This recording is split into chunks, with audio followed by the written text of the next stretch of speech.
La reunión 42 de la Asamblea General de la Organización de Estados Americanos, OEA, tomó lugar hace poco en el departamento de Cochabamba, en Bolivia. Ahí los presidentes de Ecuador y Bolivia, Rafael Correa y Evo Morales, tuvieron posturas muy firmes en contra del estilo intervencionista de la Corte y Comisión Interamericana de Derechos Humanos, dos organismos adscritos a la OEA. Y para hablar más sobre la última reunión de la OEA, vamos a conversar con Adrián Salvucci. Él es analista y escritor y está con nosotros desde Buenos Aires.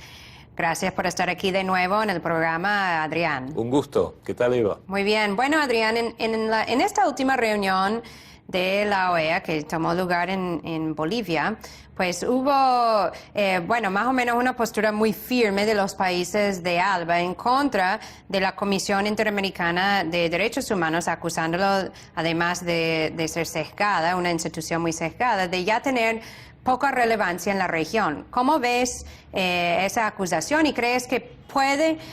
convertirse más adelante en algo, más formalizado, un retiro de esa institución, por ejemplo? Innegablemente sí, Eva. Yo creo que estamos viendo un proceso muy interesante, que es el creciente descreimiento que hay en toda la región latinoamericana respecto de estas organizaciones como la Comisión Interamericana de Derechos Humanos, la propia OEA, Organización de Estados Americanos, de la cual la Comisión Interamericana de Derechos Humanos pertenece o responde, que son todas organizaciones que se fueron haciendo hace ya varias décadas como parte de la estructura de dominio y de poder, notablemente de Estados Unidos, sobre todo en nuestra región. A nivel mundial lo vemos con la Organización de Naciones Unidas, a nivel regional lo vemos muy específicamente con la OEA, la Comisión Interamericana de Derechos Humanos, que es parte de ella, y creo que es parte de la maduración creciente de toda nuestra región, aunque no todos los países al mismo ritmo y al mismo tiempo, pero vamos madurando para darnos cuenta que no podemos considerar que somos aceptados como pares en una organización que fue estructurada para ejercer el dominio de Estados Unidos y de sus aliados sobre toda nuestra región. Insisto, algunos países, Venezuela, Bolivia, Ecuador, hasta en alguna medida Argentina, lo van viendo más rápido que otros países que quedan relegados porque siguen estando bajo la fuerte influencia de Estados Unidos y de las estructuras de poder que utiliza para dominar nuestra región. Por primera vez tenemos cumbres como fue la Cumbre de las Américas, en donde, el presidente Correa no asistió, pero hubo mucha protesta en la región en contra de la exclusión de Cuba, de esa organización o ese grupo, y a la vez, las posiciones y posturas tan firmes de los países ALBA, el hecho de que se están levantando las voces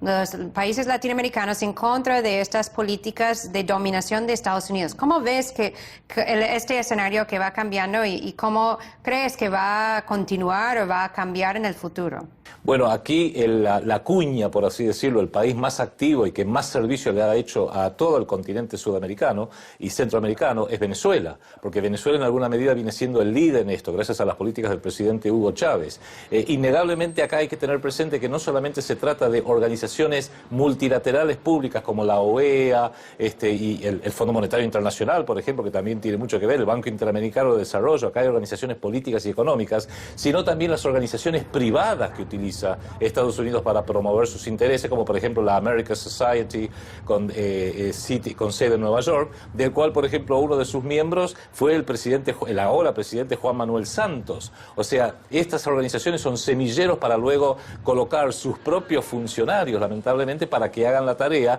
que normalmente terminan siendo la tarea alineada con los intereses públicos y privados de Estados Unidos y la Unión Europea. Ahora, por último, Adrián, en otros medios corporativos, por ejemplo, poco mención se hace de la creación de organizaciones como ALBA, UNASUR, la CELAC, o intentan banalizar los Estados Unidos. Los voceros del Departamento de Estado están siempre ridiculizando o minimizando la importancia de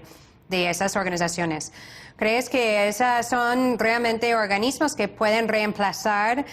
los que existían antes, el Banco Interamericano, la OEA, etcétera, TIAR, etcétera, etcétera? Absolutamente, por eso que los poderosos lo tratan de ridiculizar, minimizar, desarticular, porque inclusive van a hacer todo lo posible para desarticularlo, pero no cabe ninguna duda que la voz del pueblo, la hora del pueblo va llegando en general en toda nuestra región, y eso se traduce a través de una creciente concientización y entendimiento de los propios pueblos de cómo se va urdiendo esta estructura de poder, esta compleja estructura de poder que desde áreas públicas y desde áreas privadas van imponiendo sus intereses en la región. Por eso creo que,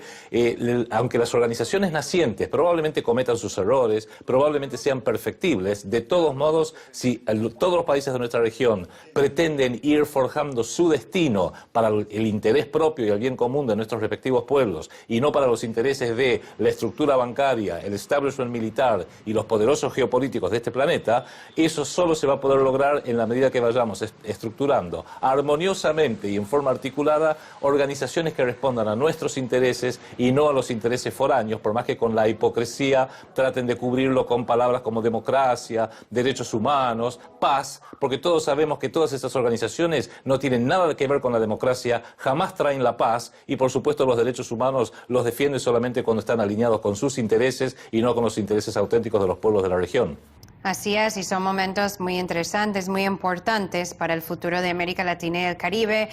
Tenemos que dejarlo hasta ahí. Muchas gracias, Adrián Salvucci, por estar aquí con nosotros en Detrás de la Noticia. Un gusto, gracias, Eva.